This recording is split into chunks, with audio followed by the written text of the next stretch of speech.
Student, मैं दीपक कुमार प्रजापति प्रगत coaching classes के यूट्यूब चैनल पर आपका स्वागत करते हैं। आज हम लोग क्लास 12 की मैथ पढ़ रहे हैं, जिसमें हमने लिया है सदिश बीजगणित प्रश्नावली 10C। अब हम आखिरी सवाल पे पहुंचे हैं। इस प्रश्नावली के दो सवाल बची है। प्रश्न नंबर 31 है, इसके बाद 32 पढ़ेंगे। प्रश्न नंबर है 31। तो कहता है कि यदि, देखिए प्रश्न क्या है, यदि ए तथा बी दो बिंदु हैं, बिंदु ए का स्थित सदिश 6a - 2b है, कोई बिंदु P।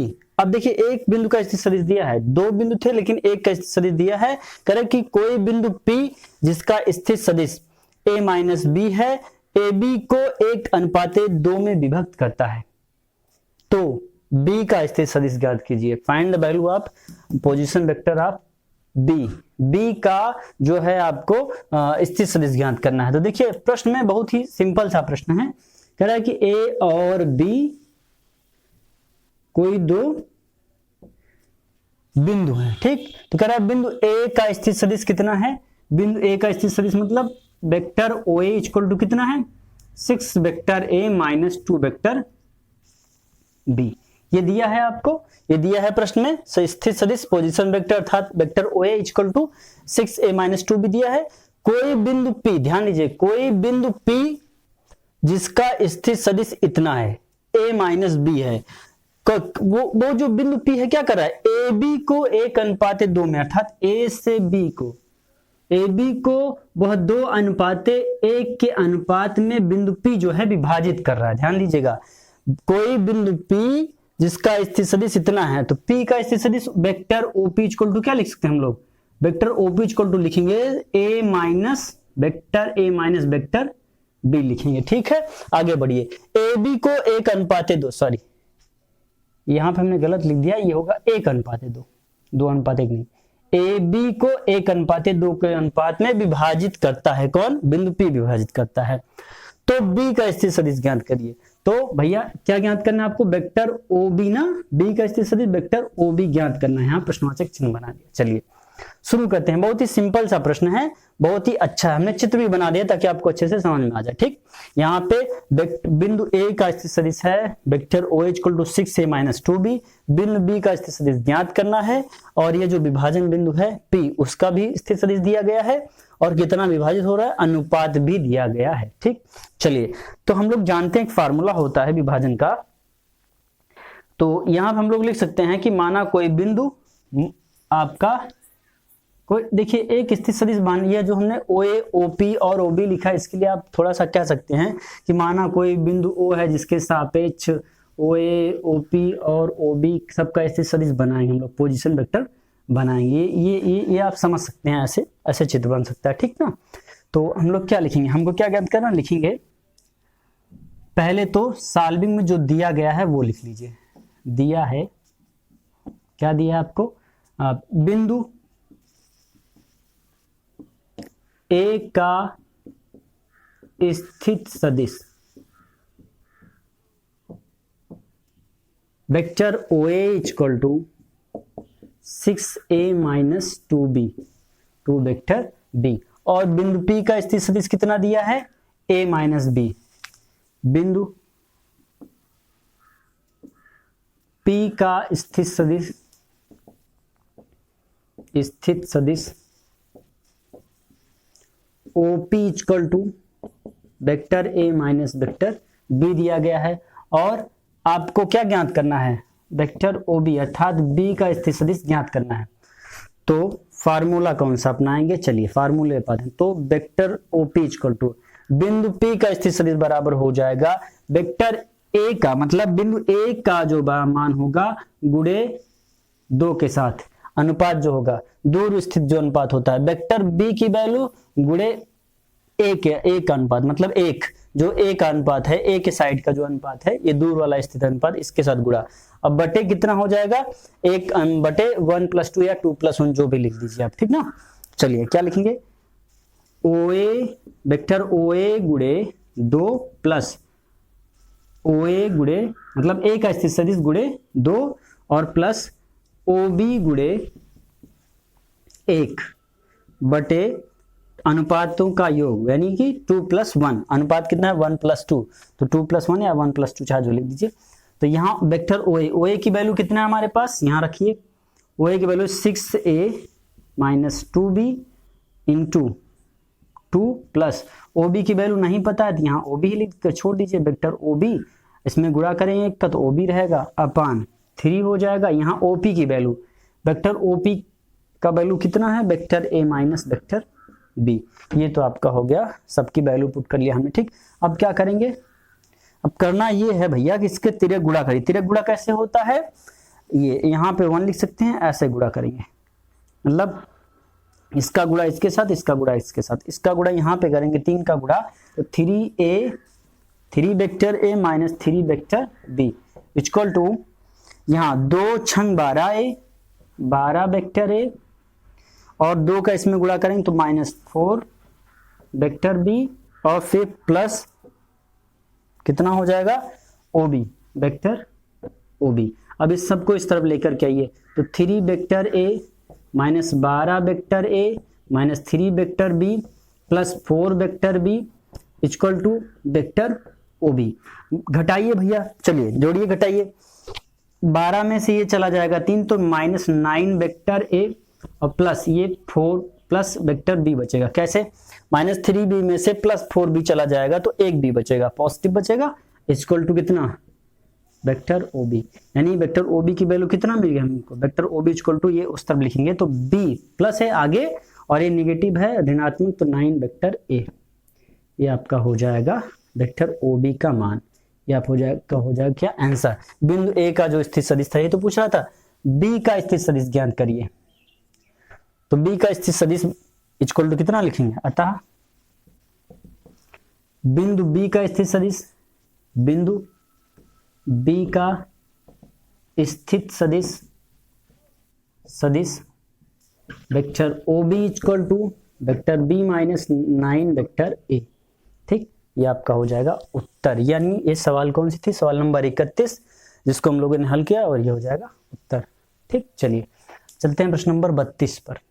32 है कि सिद्ध कीजिए कि त्रिभुज की माध्यिकाएं एक दूसरे को 2:1 के अनुपात में बांटती हैं। हमने यहाँ पे सॉल्विंग भी किया, चित्र भी बनाया, तो फिर से शुरू करते हैं कहाँ से क्या करना है। एक त्रिभुज बनाएंगे सब लोग, कैसे बनाएंगे हम लोग, कहेंगे ए बी सी एक त्रिभुज है, त्रिभुज बन गया। कह रहा है कि माध्यिका क्या होती पता है, शीर्षों से, त्रिभुज के शीर्ष से डाला गया लंब सम्मुख भुजा को समान भागों में बांटता है, वही क्या कहलाएगा माध्यिका। यहाँ पे एडी जो है त्रिभुज में, ये जो एडी रेखा खींची है माध्यिका है, माध्यिका अर्थात त्रिभुज को 2 बराबर भागों में बांट रही है और सम्मुख भुजा पर लंब है और सम्मुख भुजा को बराबर 2 भागों में बांटेगी। समझ में आया। 3 शीर्ष होते हैं, एक ए शीर्ष है, एक बी शीर्ष है, एक सी शीर्ष है। त्रिभुज के 3 शीर्ष हैं, तीनों से माध्यिकाएं डाली गई हैं। जैसे यहां से एक माध्यिका शीर्ष ए से डालेंगे तो एडी, बी से बीई और सी से सीएफ। ठीक, और कह रहा है कि यह माध्यिकाएं एक दूसरे को, देखिए माध्यिकाएं एक दूसरे को 2:1 के अनुपात में बांटती हैं। जब देखिए जब माध्यिका डाली जाएगी तो कहीं एक ऐसा बिंदु होगा जहां पर ये तीनों माध्यिकाएं, तीनों शीर्ष से तीनों माध्यिकाएं एक दूसरे को काटेंगे। जहां काटेंगी वहां पर जो कटान बिंदु होगा हम मान लेते हैं जी है, कटान बिंदु जहां कटता है वह बिंदु कौन सा है, बिंदु जी है। क्या है वो, बिंदु जी है। और इस बिंदु जी पर जो ये 2 भाग में बटेगा, जैसे एडी देखो अब 2 भाग में डिवाइड हो गया, बीई भी 2 भाग में डिवाइड हो गया, सीएफ भी 2 भाग में डिवाइड हो गया। तो ये जो बड़ा वाला भाग होगा यह 2 में और ये 1 के रेशियो में बटेगा। समझ गए, विभाजित होगा। वही कह रहा है कि एक दूसरे को 2:1 के अनुपात में विभाजित करते हैं, ये आपको प्रूव करना है। तो चलिए, तो सबसे पहले आप ऐसे लिख लेंगे, बनाएंगे, चित्र बना लेंगे। चित्र बनाने के बाद थ्योरी लिखी जाएगी, थोड़ी सी थ्योरी जो चित्र में, देखिए ये सब लिखा कैसे जाता है, जो आप चित्र में बनाएंगे वही लिखना है, कहीं आपको याद करके नहीं लिखना। हमने पहले लिख लिया ताकि सवाल को अच्छे समझ सके कम समय में। चलिए शुरू करते हैं। क्या लिखा ना, माना माध्यिका। यहाँ पर आप पहले लिखते हैं कि सबसे पहले हमने से रचना तो है नहीं कि आप लिखेंगे कि हमने ABCD एक चित्र बनाया, तो पहले लिखेंगे माना माध्यिका एडी पर कोई बिंदु जी है, ये हमने लिख लिया। एडी पर कोई बिंदु जी है जो AB को कितने अनुपात में, 2:1 के अनुपात में विभाजित करता है, ये लिखा हमने, अनुपात में विभाजित करता है। तो माना त्रिभुज ABC के शीर्ष, ABC के शीर्ष जो है ना, ABC के शीर्षों ABC के स्थित सदिश क्रमशः मूल बिंदु के सापेक्ष, कोई मूल बिंदु ले लेंगे, सापेक्ष O A equal to vector a, O B equal to vector b और O C equal to vector c है। कौन समझ में आया? चित्र में आते हैं, एक नया चित्र बना लेते हैं। नया चित्र कैसा होगा? जैसे मान लीजिए हमारा एक त्रिभुज है, ए बी सी हमारा एक त्रिभुज है। अब इन तीनों शीर्षों का स्थित सदिश निकालना होगा, तो कहीं पर एक बिंदु हम क्या ले लेंगे? ओ ले लेंगे। मूल बिंदु के सापेक्ष कोई बिंदु ओ के मूल बिंदु के सापेक्ष क्या करेंगे? ऐसे बना लेंगे स्थित सदिश, जिसको कहेंगे हम ओ ए, ओ बी और ओ सी। यही तो हमने लिखा है ओ ए। अब ओ ए की वैल्यू कितना मानेंगे? वेक्टर ए मान लेंगे। ओ बी का वेक्टर बी मानेंगे, ओ सी का वेक्टर सी मान लेंगे। ये हमने लिखा है, वो हमने आपको दिखा दिया चित्र बना करके। और मध्य बिंदु डी, मध्य बिंदु, अब देखिए यहाँ पर जो ये मध्य बिंदु, सबके मध्य बिंदु में बीसी का मध्य बिंदु डी होगा, सी का मध्य बिंदु ई होगा। क्योंकि मध्य बिंदु इसलिए होगा क्योंकि जो माध्यिका डाली जाती है शीर्ष से, वह सम्मुख भुजा को बराबर भागों में बांटती है ना, तो इसलिए माध्यिका मध्य बिंदु हो जाएगा। ठीक, तो मध्य बिंदु डी ई एफ है जिनके स्थित सदिश। अब देखिए इस मध्य बिंदु का कैसे निकालेंगे स्थित सदिश? यहाँ है ना मध्य बिंदु, ये होगा डी और होगा ये ई होगा और ये एफ होगा। हमने चित्र दूसरा बना लिया ताकि आपको समझ में आए। यहाँ पे हमने माध्यिका नहीं खींचा इस चित्र में, इसमें माध्यिका है, इसमें हम आपको स्थित सदिश दिखा रहे हैं, पोजीशन वेक्टर दिखा रहे हैं। ठीक, तो भैया हमको डी निकालना है, तो देखिए डी का वैल्यू निकालने के लिए हम आपको पहले सिखा चुके हैं। देखिए जैसे डी निकालना है, डी का स्थित सदिश, तो कैसे निकालेंगे? ये डी है, ये आपका बी है, ये आपका सी है। हमको बी का स्थित सदिश क्या पता है? वेक्टर बी पता है। सी का स्थित सदिश कितना पता है? वेक्टर सी पता है। तो हमको डी चाहिए, और डी मध्य बिंदु, जब मध्य बिंदु है तो क्या लिखा जाएगा? Vector B plus C by two. हम लोग पढ़ चुके हैं कैसे स्थित सदिश निकाला जाएगा, इसके कई सवाल पहले के वीडियो में कई सवाल पढ़ा है। वेक्टर ओ डी बराबर क्या मिलेगा? B plus C by two. समझ में आया? क्या मिलेगा? Vector b plus C by two vector d का हो जाएगा। ऐसे ही जब हम a इस पे पहुंचेंगे, वेक्टर पोजीशन वेक्टर इसका बिंदु e का स्थित सदिश निकालेंगे, तो लिखेंगे क्या? c plus a by two. क्या लिखेंगे? a vector a plus C by two. और यहां पे आएंगे तो क्या लिखेंगे? वेक्टर a, ये a और b के बीच में f है, तो vector a plus b by two. देखो यहां पे लिखा हमने b plus C by two, किसका? d का। डी का क्या हो जाएगा? b plus C, vector b plus C by two हो जाएगा, क्योंकि मध्य में बना। हमने यहाँ देखो एक टुकड़ा चित्र यहाँ पे बना के दिखा दिया आपको।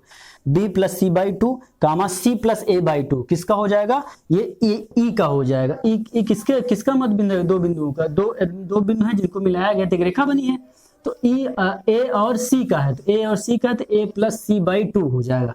ठीक, ऐसे इसका। तो भैया जितने बिंदु हैं सबका हमने क्या निकाली? Position vector. किस किस का बिंदु का? बी का, डी का, सी का, ई का, ए का, एफ का निकाल लिया। ठीक, अब हम चलेंगे कहां पे? वो दिखाना है माध्यिका। तो माध्यिका कहां? बीच में, माध्यिका के पास आते हैं। अब हम क्या लिखेंगे? यहां लिखा है बिंदुओं ए और डी को मिलाने वाली रेखा को 2:1 के अनुपात में विभाजित करने वाले बिंदु जी का स्थित सदिश OG बराबर। अब इसका स्थित सदिश निकालना है, तो देखिए फिर एक नया चित्र बनाते हैं। देखिए मान लीजिए ऐसे कोई रेखा बना लिया, ये A है, ये D है, मध्य बिंदु में यहाँ पे G है, यहाँ पे आपका G है। ये 2:1 के अनुपात में विभाजित है, ये 2:1 के अनुपात, यही रेखा है। हमने चित्र से उठा के यहाँ अलग सॉल्व कर रहे हैं, क्योंकि अभी हमको दिखाना क्या? हमको दिखाना है वेक्टर OG। वेक्टर OG का मतलब बिंदु G का स्थित सदिश निकालना है, तो वही हम अलग से। तो मान लेते हैं कहीं बिंदु O है, ये O है, यहाँ से OA, OG और OD होगा। ठीक, स्थित सदिश निकालना है। तो भैया A का हमको पता है वेक्टर A होता है, AD OD का कितना पता है? OD का, D का कितना स्थित सदिश हमने निकाला? भी ये निकाला है B plus C by two, vector B plus C by two. हमने क्या निकाला? Vector B plus C by two ना। तो बताइए OG का क्या हो जाएगा? OG का हो जाएगा इतना गुणे इतना, कितना? OA गुणे 1, दूर का वाला बिंदु, दूर वाला लिया जाता है जो पार्ट होगा, ये जैसे इसका मान गुणे इतने 1 के साथ, और फिर इसका वैल्यू गुणे इसके साथ। अब बटे 2 प्लस 1 हम पढ़ा चुके हैं।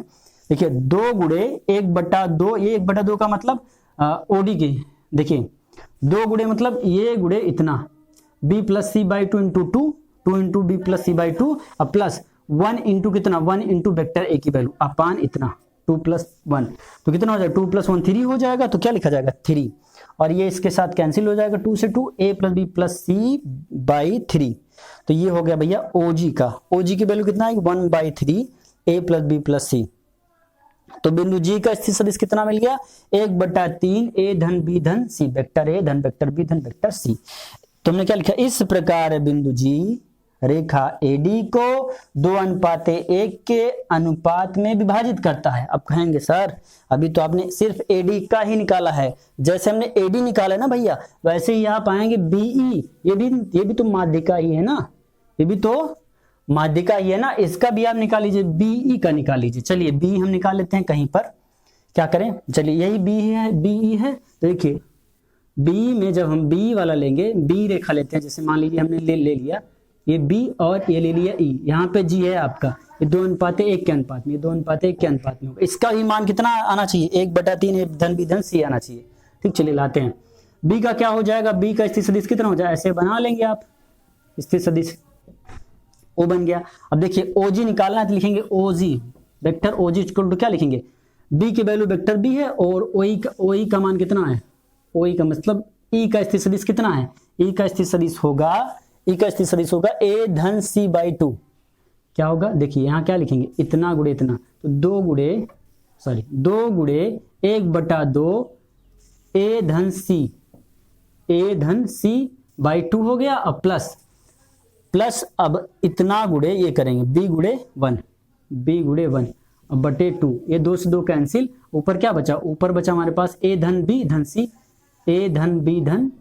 वेक्टर ए धन वेक्टर बी धन सी बाई 2, यही हो जाएगा। ओजी कितना आ गया इस पर, मतलब प्रत्येक माध्यिका पर आकर के आप बिंदु जी निकालेंगे तो क्या मिलेगा, सभी का मान कितना मिलेगा, यही 1/3 ए धन बी धन सी बाई यही वेक्टर ए धन वेक्टर बी धन वेक्टर सी अपान 3।